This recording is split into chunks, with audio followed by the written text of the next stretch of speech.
दारवा शहरातील निधी मंगल कार्यालय येथे क्रांतिज्योती सावित्रीबाई फुले यांच्या जयंतीनिमित्त समाज प्रबोधन मेळाव्याचे आयोजन। समाजाच्या उद्धारासाठी क्रांतिज्योती सावित्रीबाई फुले यांचा त्याग प्रेरणादायी असून फुले दाम्पत्याचे शिक्षण सामाजिक चिंतन करायला लावणारे आहे। प्रतिकूल परिस्थितीत अनिष्ट रूढी परंपरेवर प्रहार करून सामाजिक प्रबोधन केले।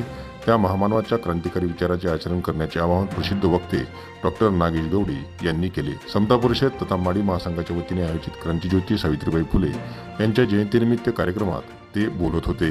फुले दाम्पत्याच्या जीवनपट उलगडून समाजातील प्रत्येक घटकाने सामाजिक शैक्षणिक प्रगती करण्याचे आवाहन डॉक्टर नागेश गवडी यांनी निधी मंगल कार्यालय येथे कार्यक्रमात आज बुधवारला व्यक्त केले।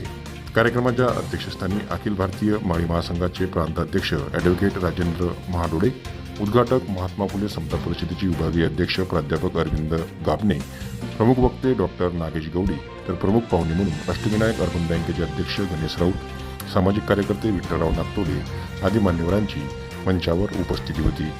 या कार्यक्रमाचे औचित्य साधून माडी महासंघ व समता परिषदेचे नवनिर्वाचित पदाधिकाऱ्यांचा मान्यवरांच्या हस्ते नियुक्तीपत्र देऊन सन्मान करण्यात आला।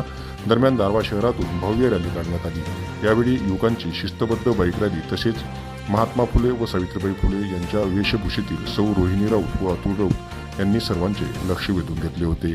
कार्यक्रमाचे संचालन शारदा आरेकर तर आभार प्रदर्शन राजेंद्र घाटे यांनी केले। या कार्यक्रमाला शहरासह तालुक्यातील समाज बांधव मोठ्या संख्येने उपस्थित होते।